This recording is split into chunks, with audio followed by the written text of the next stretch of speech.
Hello, hello. It is Tammy Silvers of Tamarini's, and welcome to my Working with Gradations class. So what we're going to be doing today, we're going to be looking at our fabric stash, and we're going to be creating some fabric gradations.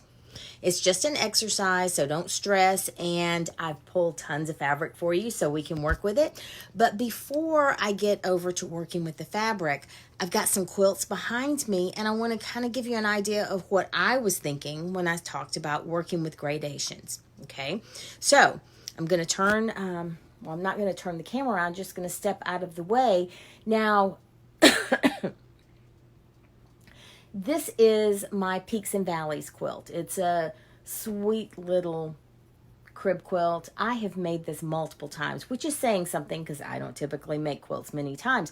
But this is what really got me started thinking about offering this class on gradation. So I'm going to come in a little bit closer so you can kind of see. Now, right up in here, I've got a white with those little gold triangles. But from a distance, it really reads as a white. And then we come down into a smaller scale print, this white background with the little mushrooms. It's really sweet. And then we come down to a white background, but a larger scale print. So it reads as a little more color dense, all right? And then we're graduating down. Now we've got yellow. And there's a gradation here because this large scale print has yellow in it. And the yellow print is yellow and white, so there's a kind of a transition there. Then we move on down. Here's a yellow print that instead of having a primarily white print in it or motif, it's got these butterflies and these flowers and these snails that are in the coral coloration, and we've got some of the teals and the purples. So then drop down, now I've got this coral fabric. See, I pulled the coral from the butterflies. And then moving down, I've got the butterfly print again, which does have a little bit of the coral in it, but it's got that lovely teal background. And then I'm dropping down, and now I've got a royal blue background fabric that has some of the purple that we saw from the snails.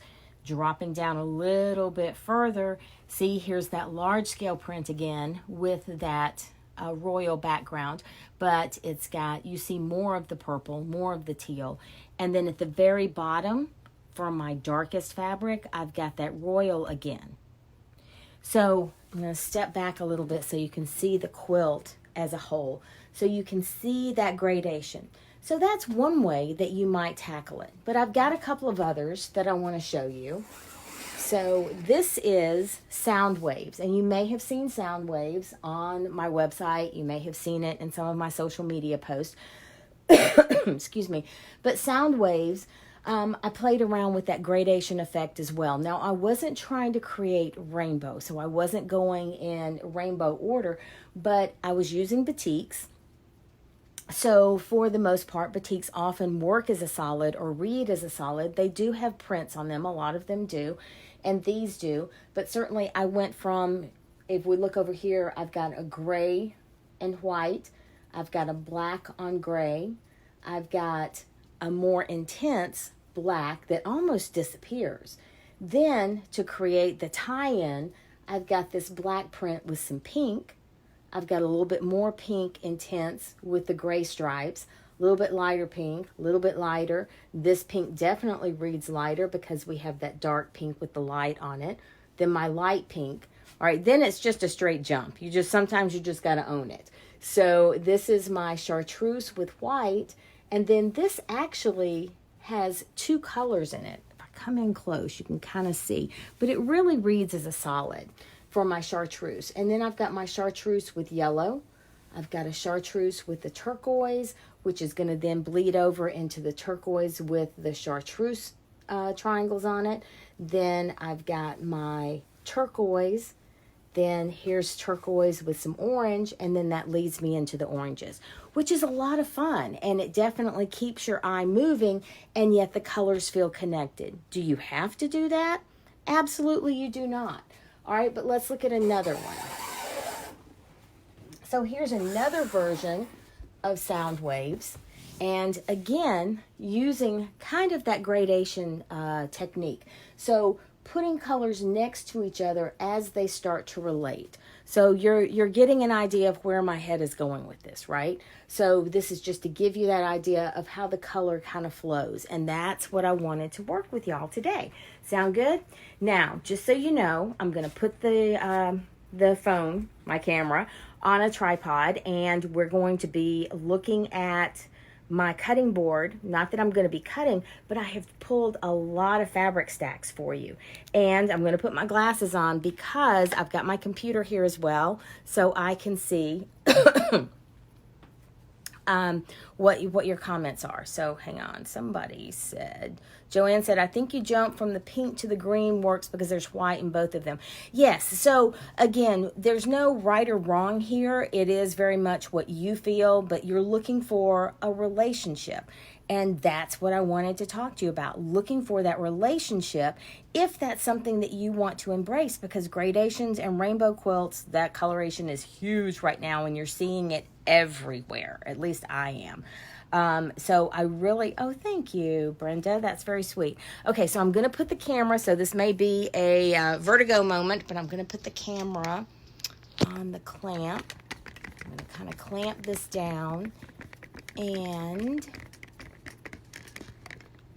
let's look. Okay, so the first thing I pulled out, this is a gradation fabric.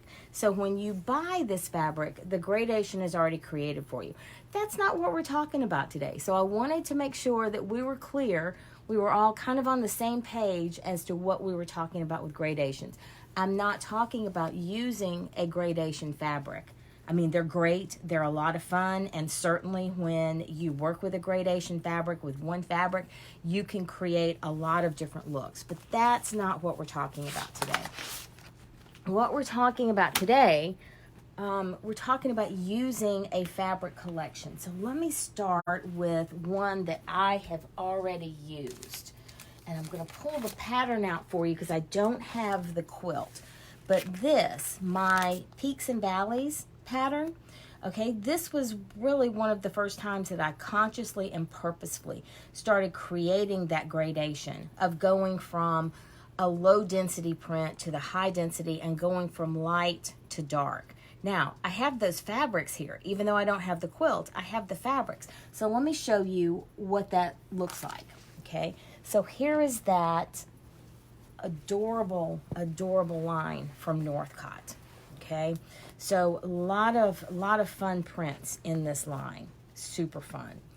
But if I want to work with a gradation, I want to think about how do I want to connect my fabrics. So I might start, and are y'all seeing everything okay? I'm gonna check on the web to see, refresh this. And make sure I don't need to reposition something so you can see a little bit better, because if you can't see what I'm doing, it's really kind of pointless, right? Absolutely. Okay. I'm waiting for my page to refresh just so I can see. There we are. Okay. Oh, awesome. Yes, you're seeing exactly what I need for you to see. Okay. So I'm going to, slide some of these other fabrics out of the way so I've got a little bit of working room. Okay, so here's how I approach it if I'm wanting to create a gradation. If I'm going to go from light to dark, I'm going to look at my dark prints. Okay, so I have the little animal tracks, really cute. It's got a little bit of color in it. I have this one that is also, it's actually a 2-color print. So I've got a light on a dark. All right, so where might I go from there? So in my pattern, because I was working with this line specifically, I went with the mushrooms because the mushrooms had a little bit of that darker in it. I didn't really have anything that was between this very dark and this kind of medium light. And then I went to the trees, and the trees actually have the same background as the mushroom. The mushroom's got some more colors in it, so it's going to read a little more color intense. And then I've got the trees, which even though there's 3 colors there, there's probably a little bit more, but it's reading more as that tan and white, okay? So then to create a transition, I'm going to the raccoon print. Now the raccoons are a little bit darker, but the overall background, which is what you're going to see, is actually a little bit lighter than I had here in the tree print.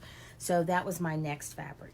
Then to take things a little bit lighter, I go to hedgehogs. Okay, so again, my background is getting lighter, my motif is getting lighter, so I'm getting more of a gradation. Then I go to an even larger scale print, but the print is very scattered. It's very spread out. Okay, so now I've got, it's the background color is actually the same as it was in the hedgehog, but it reads lighter because my motifs are spread out. So these large scale deer and woodland animals are spread out. Okay, still not done. Then let's take that the next step. So now I've got my birds. Now this background at its very essence is actually the same color as the background for my large scale animal print, but I don't have that overlaying little crosshatch. So it reads much lighter, and then my motif now is still very scattered but very small. So it's reading much, much lighter. And then for my very lightest, I went to that same animal print that I started with, but now it's just very much a tone on tone. And that is my version of a gradation. Does that make sense? Okay. Hi, Carol. Carol, you like the idea? Great, great, great. Okay, so that was Peaks and Valleys. Now, we just saw Peaks and Valleys up on my design wall, and that was done in a line from Jessica Vandenberg of So Many Creations, and she did that. That's her Juniper line, which is super, super sweet. So you can see that one, same number of fabrics, same concept, has a very different look because we had this is very much working on within one color palette, whereas with Juniper we started with a cream, and then we had yellow, and we had coral, and we had a teal, and then we had a navy. So we were covering more of the color spectrum, whereas this is sitting very solidly in one color. But you still can do that gradation. So this one is pretty straightforward. And like I said, I have that example because the quilts, I've already done a quilt in this. All right, so let me move this out of the way. Now, I have another one. Now this is scraps. I did this for my grandson, and I did the same quilt. I told you I love that quilt. I've made it so many times because it's just, not gonna lie, so much fun. All right, so I got these fabrics from Joann's, and I created Peaks and Valleys for my grandson Ellis. Okay, so here are the prints that I worked with, and like I said, these are just scraps left over, but I wanted you to see what I was working with. And again, I did not have a perfect gradation. And actually, these are not in the order that I chose. I'm going to reshuffle them for you in just a little bit. But you can kind of see the color palette that I'm working with. This white, the turquoise, and then I've got some gray and black. So, excuse me, when I was looking at my whites, if I wanted to go from light to dark, I'm looking at which of these is going to read the lightest for me.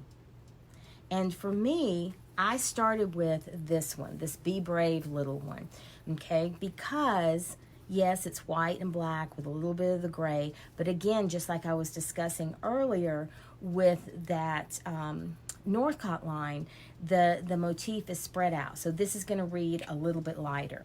Then I actually did go to the foxes as my next one because, again, we are seeing a little bit more of the motif, a little bit closer in, so it reads as a little bit darker.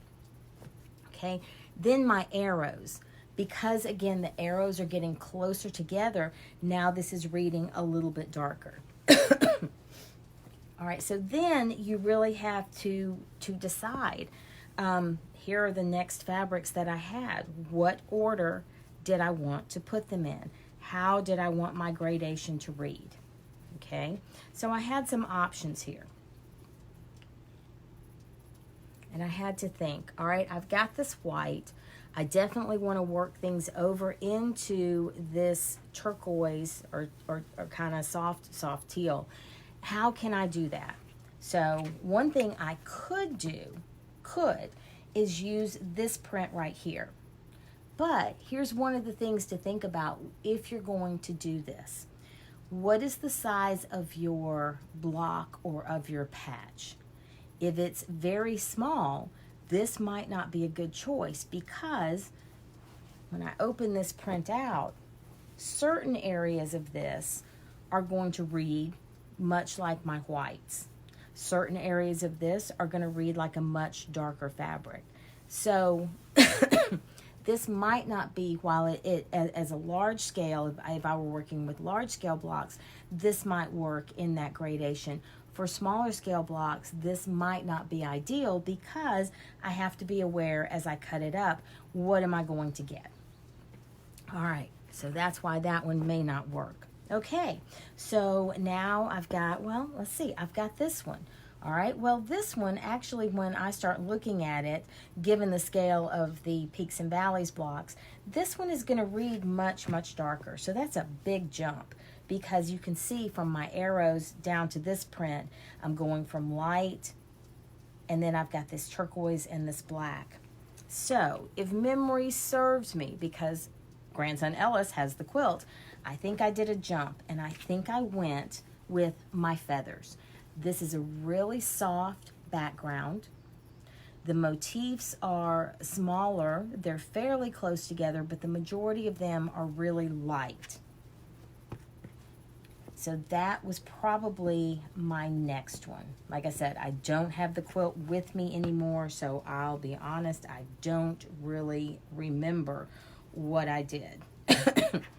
Then my next one would have been these adorable turquoise arrows, because this background is a little bit darker, and I've got these tiny little black arrows. Okay, so then that gives me a great place to put in this larger motif with the black. So then, and I think I'm missing a couple of fabrics, because like I said, this is what's left over from making his quilt. But I do know that I ended with this really fun plaid, because it had the darkest and it pulled in that turquoise. Okay, good so far? Does anybody have any questions? Because like I said, I've got tons of examples for you. I pulled out a lot of fabrics so we could play around with some different fabric stacks and look at some different ideas. I'm going to check, because what I noticed from an earlier session is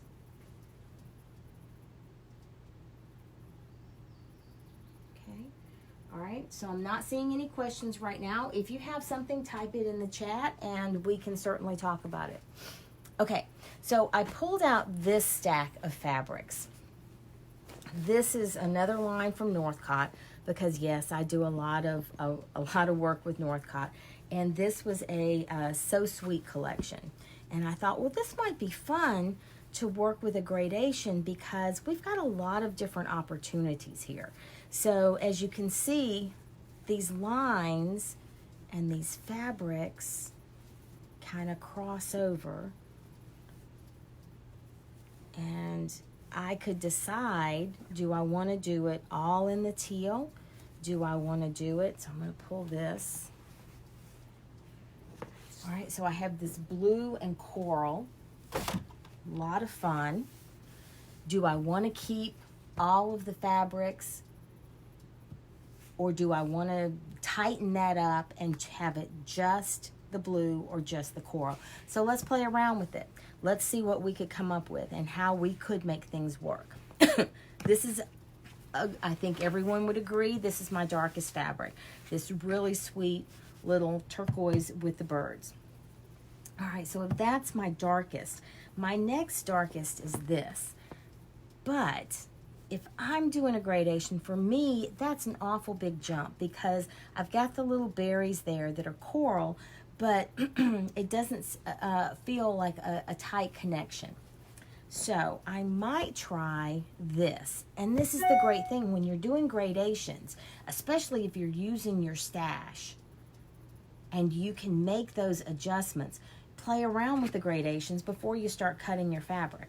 Okay, so now I've gone from a darker turquoise to a lighter turquoise, and just like you saw in the juniper version of Peaks and Valleys, this has got another color introduced. These little flowers are coral. So maybe I can put my coral there. All right, so what could I do next? All right, this is working. This is working. Okay, so here are some options. I've got the coral stripe. Hey, that actually, I think that might be winner, winner, chicken dinner, right? All right, so then, hey, what if I did that? Now I've got this grid coral. I've got that darker coral pulling in right there. I've got that lighter white. All right, okay. So I've got my blue stripe.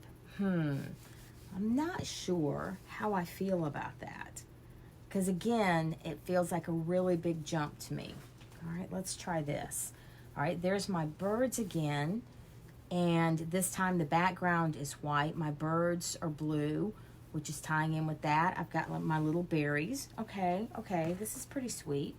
All right, so maybe I could do this.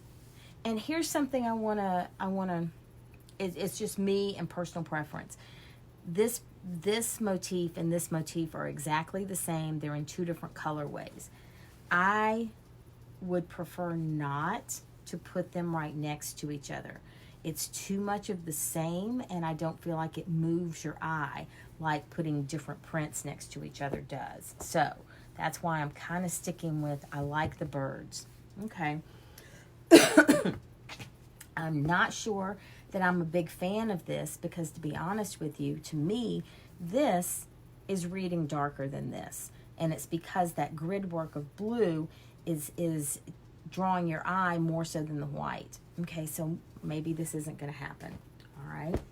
So I have this. Oh, just had a thought. So I'm putting this down and I'm looking at this and it's like, okay, I like this, but this is darker to me than my birds.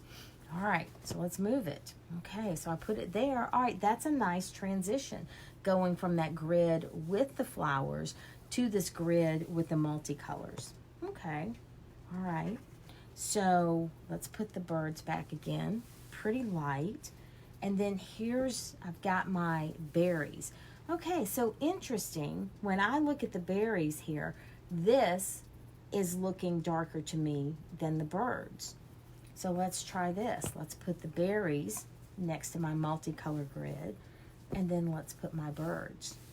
Okay, so I'm kind of liking that. Now, what that means is from these colors, I ended up not using these. I'm okay with that. Depends on what my pattern needs, but I think this works as a really nice gradation, and there is a movement within the color and within the intensity of the print. Now, you'll notice that I've been going from light to dark or from dark to light. It doesn't mean that you have to do that. You could go from light, darkest in the center, and work your way back out. That's another approach, okay? Okay, so Joanne, I like how you're overlapping the fabrics. I tend to do the same thing and overlap them approximately the same size. Trying to see the rest of your comment. It's not showing me. Okay, I'm going to look on the computer.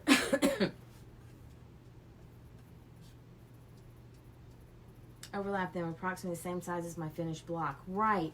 So that's one of the things we're going to talk about when I do the auditioning fabric class next Thursday, is we are definitely going to talk about that. But right now what I'm focusing on is definitely the color, and do I like the way that the color moves. But as I mentioned to you with that large scale print, I do have to be, just as you mentioned, I have to be aware of the size of my patch or the size of my block to determine what's going to show. And I've got some more groups of fabrics that we're going to look at. And that's definitely going to come into play. And FYI, all of this is not pre-planned. The only two that I had already created gradations for were the ones for Peaks and Valleys with that sweet little woodland print, and then my grandson's fabrics. The rest of these, I just pulled fabric stacks and said, hey, we can create gradations from these, and let's see what happens. So, here's one. I pulled these Halloween fabrics. Haven't done anything with these, but I thought, let's see what we could do with this. What could we do with a gradation? So let's look at this. So I've got my dark print that has these kind of postcard motifs. I've got my candy corn. I have my spiders on orange. I've got my skeletons. They're pretty cute. All right, I've got my purple spider webs. Love me a chartreuse. I've got my chartreuse polka dots. I've got my white background boo spooky print. I've got my purple stars on black. And then I've got my dark yellow stars on a lighter yellow. Okay, so if I wanted to create a gradation from this, let's play around with it. Let's see. Now, just off the top of my head, and looking at these with them spread out, I think I would start with this.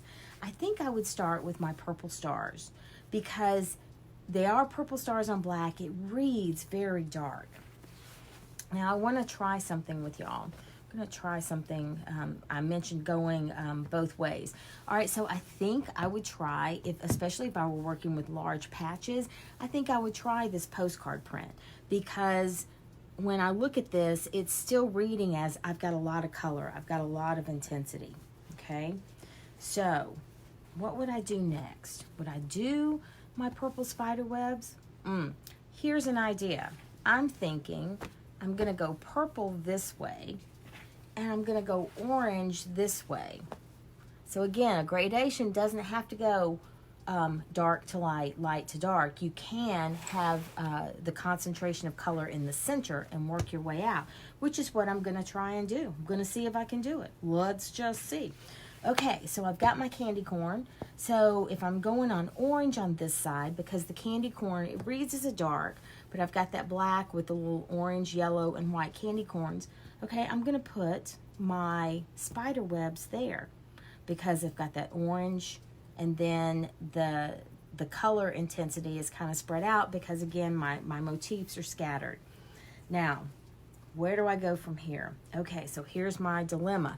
I wanted to go purple on this direction. I don't have any more purples. What do I want to put for my next fabric? Well, I could, because I'm just working with my stash and working with what I have, put these purple, chartreuse polka dot print. Okay, that's not bad. It's not bad. I like it. Okay, now I've got my spooky print. So it's the white, and I've got the orange. Okay, I like that. So then, what if I did this? There's my skeletons. And then I'm going to put this down here, my yellow stars. Okay, that's kind of fun. Now, it's interesting. I'm not saying I'm married to it, but it's not bad, because it goes from one light, which is a yellow, okay, and then you're moving up, and then you've got your dark right here towards the center, and then you go to the light again. Kind of fun. And like I said, I'm not going to say that I'm married to it. I might actually dig in my stash and see if I had some more transition fabrics that I could use for a softer transition. I would love to have something here between the purple and the chartreuse that would act more as a bridge. I would love to have something between the chartreuse and the yellow that would act as a bridge. But that's just me. This is the whole thing about quilting. You do you, right? You do what makes you happy, what suits your eye. But I think this is definitely a project that it would work. I definitely think it would be a lot of fun too, because these are super cute. So yep, this is probably going to be a grandson quilt. Gonna have to find me some more fabrics to make those transitions. Depends on the project. And I've got some ideas for y'all as far as what projects work with gradations as well. All right. So let's look at another one. Because again, this is just exercise. We're just playing around. Okay, so I have this line. Again, it's a Northcott line. Really, really like it. I love the mustards, the grays, and anything that has a teal. Do I think solids would cause a break in the transition?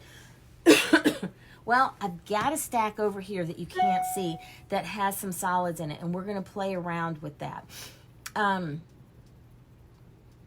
I would say that with a solid, it really depends on what's on each side of the solid. And that's where I think sometimes when you use a print that's pulling, that both prints, the print on each side of the solid, pull from that solid, I think that's where the magic happens. All right, I'm going to take a sip of water. Let's work with this one, and then I'll pull out my farm fabric. And again, it's scraps because I just did a project for my second grandson. So I've got scraps, but that's exactly what I was thinking. All right. So, and I think this is kind of, because this has some solids as well. So let's look at these fabrics. Let's kind of spread them out so we can see what we've got. I do not have corona. I have allergies.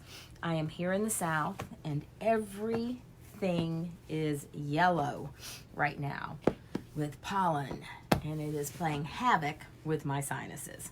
So, excuse me if I cough. Okay, so we have some prints. We have some, these are not actually solids, but they read as solids, okay? So this may be exactly what you were asking about, Joanne. So let's look at this, okay? So, okay, this is a dark, this is a dark, this is a dark. But when you start putting them together, which one reads the darkest? I'm going to say this one. I think this one reads the darkest because we have limited colors and the motif is very tightly packed. Ebony Love is watching. I feel starstruck right now. Like, oh my gosh, I want to fangirl on Ebony. Ebony, what can you tell us about working with gradations? What are we making? Barbara, we're not making anything. What we're doing is we are just playing with fabric. I have pulled fabrics from my stash, and I'm offering my take on creating gradations. So right now, this is not a project specific. This is just giving you another way to think about choosing your fabrics. And this today is not about choosing the fabrics, but it is about creating that gradation. On Thursday, I'm doing another class just like this one, a little freebie class where you can just pop in, that it talks about auditioning fabrics. And so you're going to see some similar concept, but in that class, we are going to talk very much about scale. We're going to talk about balance. We're going to talk about value and contrast. Okay. So, sorry, got distracted by the questions, but no bad questions, right? No bad questions except the ones that aren't asked. Okay, so I've got these two. Now, I was laying this down and I was thinking, okay, I like this, but actually when I'm looking at this one, this print right here, even though it's got some mustard running through it, the background is a little bit darker. So to me, it reads a little bit darker than that tone-on-tone gray. So I'm going to switch those. Now, I may change my mind later on, but that's the whole thing about just making stacks. You've got those options, right?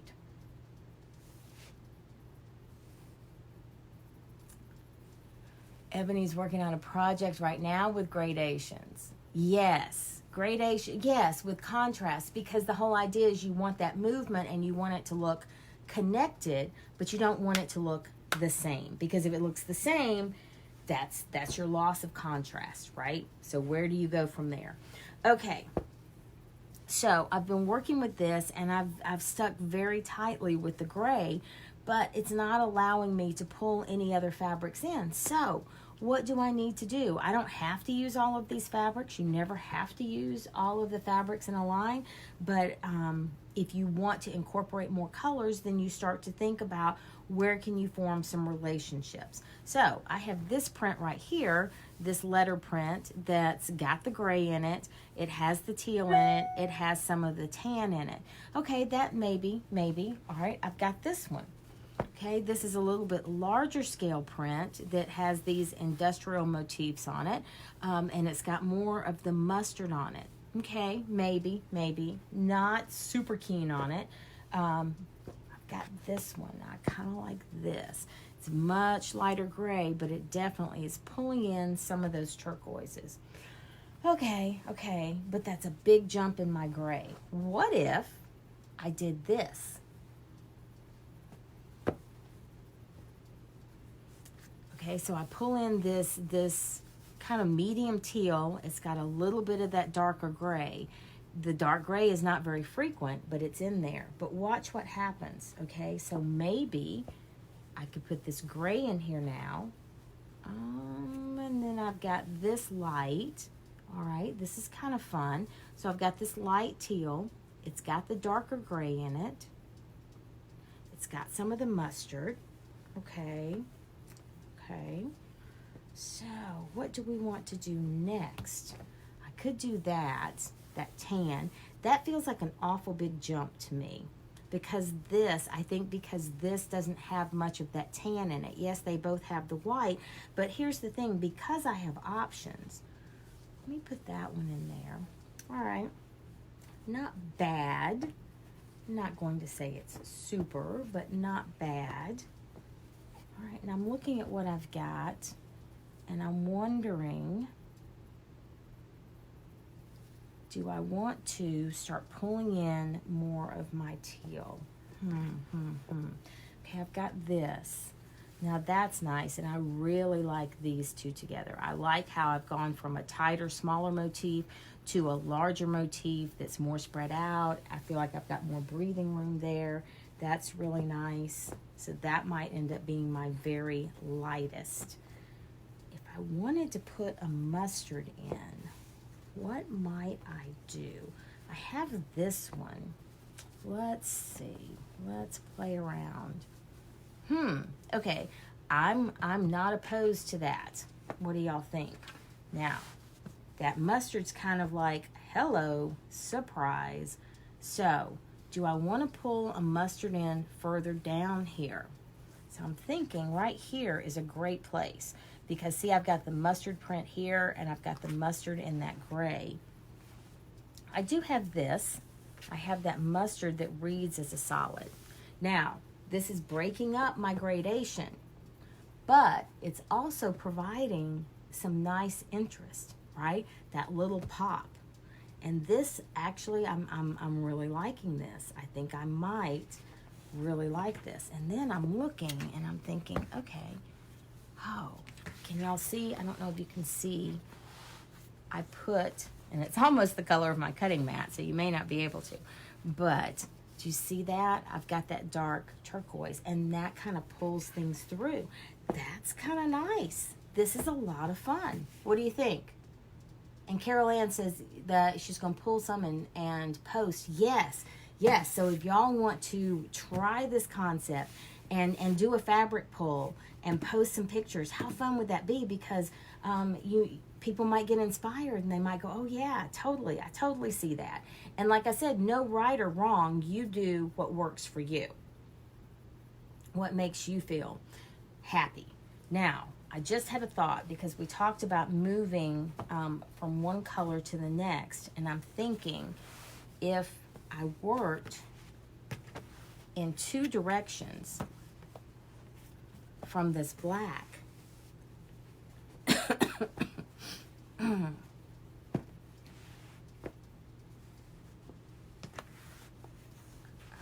yeah, I'm liking that too.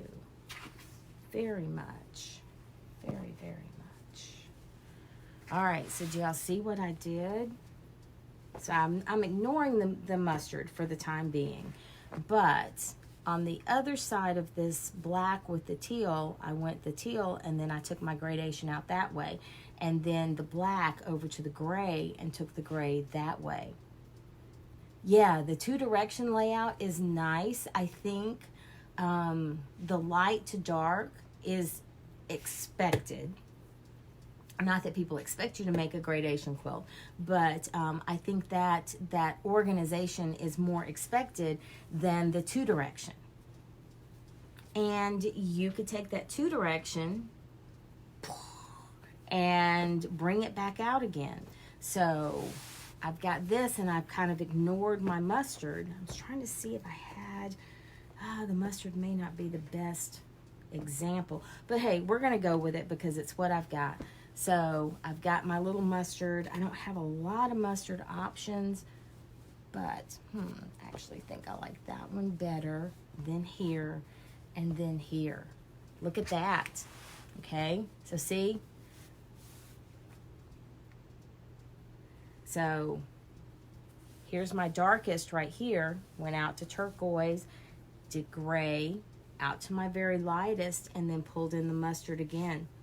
Not saying that it's necessarily my favorite, but I kind of like it, and definitely have some movement. A lot of fun, right? Definitely. Okay, now let me pull out the farm fabric because I'm curious to see what y'all think about this, because this is definitely, there are some reeds as solids in it.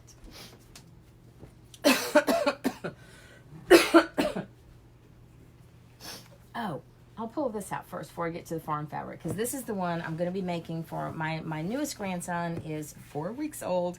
His name is Wes. He is the brother to the other grandson, and he is going to get a Peaks and Valleys quilt as well. And I pulled fabrics to make his, and I think this was going to be the backing.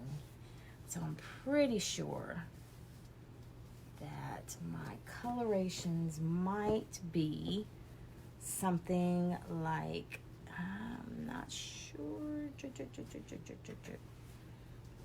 Here we go.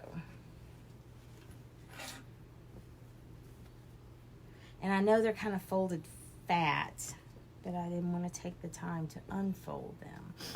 Now, I have a picture somewhere on my phone, but I have no idea where it is. So, how was I pulling in the turquoises? That's definitely the lightest. And I have these 2 turquoises, which are freaking adorable. Probably, we're going to do my turquoise foxes there. No, maybe I was going to do them below the bears. Okay, and then I'm thinking not that.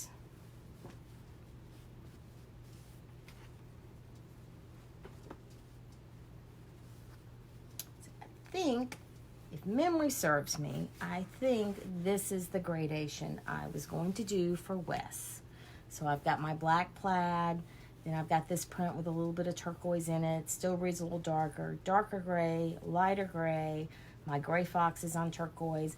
And notice too, I am not struggling with how many fabrics does Peaks and Valleys take. Oh, good question. And I just had that.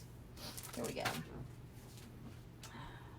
1, 2, 3, 4, 5, 6, 7, 8, 9, 10. 10, and you're backing. 1, 2, 3, 4, 5, 6, 7, 8, 9.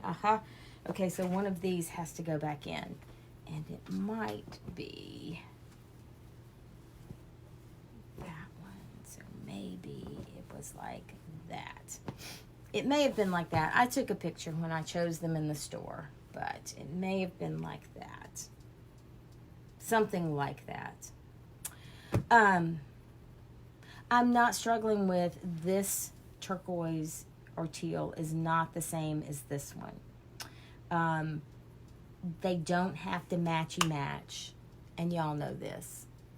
Yes, Joanne, you're absolutely right. It's 10. I pull the pattern. It's 10. And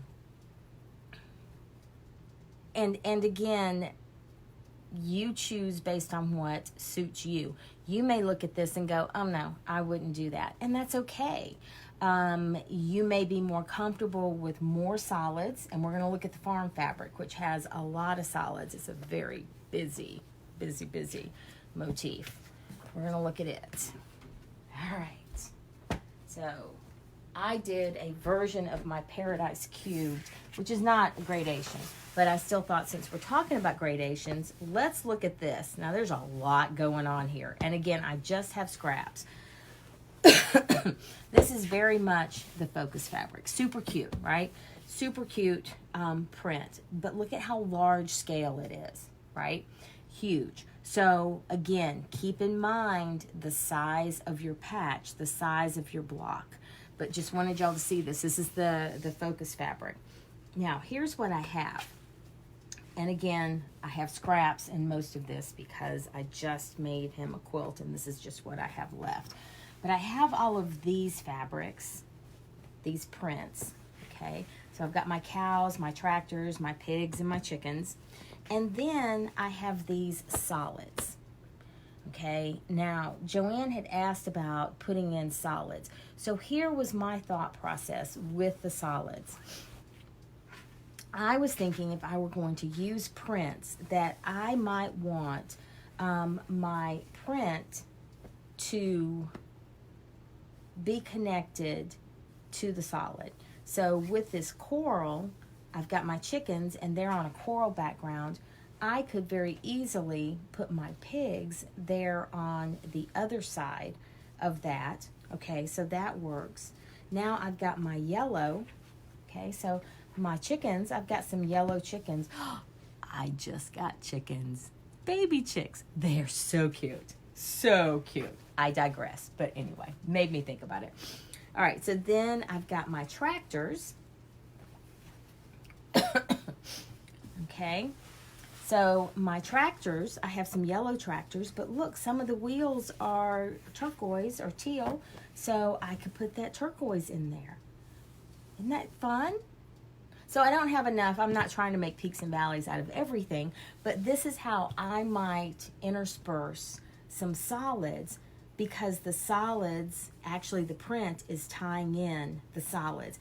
And then all of this works with the eye. And as Ebony said, you've got your contrast. So we definitely have contrast because these aren't blending in, but they definitely feel connected. And yes, these prints together, it's a lot. I mean, I'm not opposed to mixing prints, but let's look at this together. I think they lose their, you don't get to enjoy their charm, right, when they are all next to each other. And then mixed in, here's their focus fabric, that your eye just does not know where to rest. And the solids definitely give it a place to rest. And if I'm going to put solids in and creating a gradation, I'm going to create that relationship, because that's exactly what putting the solids in does. It creates a relationship, but it helps your eye travel. Turn this around so y'all don't have to see the tag. But it creates a relationship, so now your eye can travel. And I did have a brown, but I think I must have used it all up. But if I had the brown, I would have put the brown between the, oh, it's out of camera. There we go. I had a brown. If I had any left, I would have put the brown between the pigs and the cows. And that would have pulled. Delectable Mountains, yes. If you look at our the road trip quilt that Kate Colleran of Seems Like a Dream and I designed, our Delectable Mountain blocks, we call them the Great Divide. Our mountain blocks definitely use a gradation, because you can see the purple starts light to dark, and then the greens are definitely done in a gradation, and it's a nice effect. Thank you. I am super stoked about being a grandma. I wish he was not in Colorado and we are here in Georgia, because that would, but still with social distancing, right? Not trying to get anybody sick. So I will just be glad when all of this is over. All right. that exhausts the fabric stacks that I had pulled out to share with y'all. Any questions or comments that y'all have? Does anybody, I haven't checked the computer. Let me turn this back up so we can be talking face to face. Did anybody post any pictures of any fabric pulls yet? And if you haven't, that's great.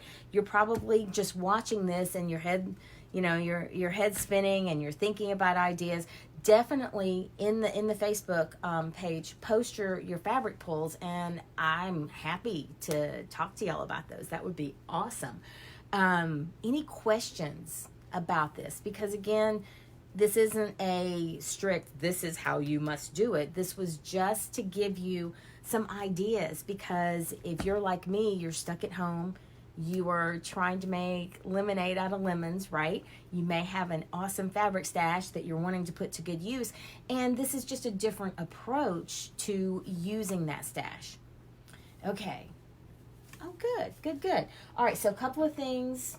There's my notes. Okay, so I mentioned to you Thursday, the 2nd, April 2nd, at 7:30 p.m. Eastern Standard Time, I'm going to be doing auditioning fabrics. So again, I'm going to have pulled fabrics, and I'm going to talk you through my thought process on auditioning fabrics for a project. So I may pick a quilt pattern that I want to, I'm going to pretend that I'm going to be making it, and I'm going to use my stash, but I'm going to walk you through how I would suggest you can audition fabrics. Okay, so that's going to be free again, and that's going to be Thursday night at 7:30 p.m. here in the Facebook group.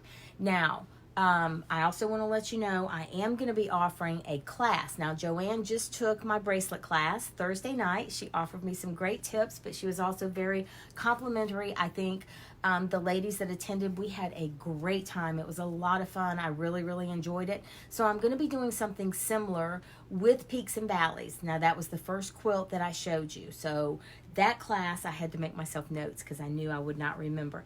That class is going to be April 4th. And it's going to be at 4 p.m. Eastern Standard Time. It is going to be, because it is going to be a paid class, it is going to be in a private Facebook group. So I'll be creating a Facebook group. Now, when I get done with this, I'm going to go into the page and I'm going to be posting a discount coupon. So, oh great, Jennifer, hi, yes. I can't wait to see pictures. I'm not pressuring you, but did you finish your bracelet? I'm hoping y'all are going to post pictures so I can share with folks, because Joanne posted pictures and they were absolutely adorable. She used cute little shaped buttons and they were phenomenal. Okay, so I'm going to post a discount code on the Facebook page in the feed for you to use. It's going to be good until April 3rd because the class is April 4th. The pattern is a download. I do have a print version, and if you want to order it and have it shipped, I can do that, but I do have a download version as well. But you'll be able to use that discount coupon. You can bundle. I discounted the bundle if you wanted to pay for the class and the quilt. I've discounted that, but you can double dip and use the coupon code on that. I also wanted to let y'all know, you can get I'm going to kind of give you a little teaser. There is something really big coming up April 1st through April 10th. Trunk shows. A whole slew of designers are going to be doing little mini trunk shows. Oh, Jennifer, you have machine issues. I hate it when that happens. A whole slew of designers are going to be doing trunk shows on their Facebook page. So if you are missing, like me, I miss going to Guild, I miss seeing the show and tell. That's always the best part, right? I miss that. So Cherry Geardy of Cherry Blossom Designs and I have organized this 10-day trunk show. And we're going to be posting the schedule. So you're among the first to hear about it. The schedule's probably going to be going up Monday or Tuesday. And we'll all be sharing it on social media. But again, that's We're not looking for your money. We're not trying to sell you anything. We're just trying to show you pretty quilts and say, hey, because as quilters, we love that, right? We love the eye candy and we want to see pretty quilts. So we thought, let's create a virtual trunk show. And it's going to be ongoing. Yes, I always love show and tell is my very favorite. All right, so I wanted to let you know about that as well. Now, I also, for those of you that subscribe to my newsletter, I had posted the schedule of events and had asked for any ideas. So we don't know how long these things are going to go on, this isolation. But I would love to be able to offer y'all more classes, and I want to keep the cost low. I want to try and find things that perhaps you can use your stash for, because you may not be able to go out and get fabrics specific to a quilt. So if you want a technique-oriented class, if you want a project class, give me some suggestions, and that way I can pull it together. And for right now, I'll probably be doing everything on Facebook, which is super easy. Most folks are on Facebook, and that'll give you access to it. But yeah, that's what I've got going on. So hopefully, come back Thursday, 7:30 p.m. I'll promote it. I'll remind you that the class is coming up, and maybe pull a project that you want to work on. Maybe pull your stash, so that as I'm talking, if you have questions, or after the class you have questions, you can post pictures, and we can crowdsource this, right? And we can get other people chiming in if you want to. So that's what I had for y'all. I am so grateful that you chose to spend, you're on Facebook too much. I feel like I'm on Facebook too much now.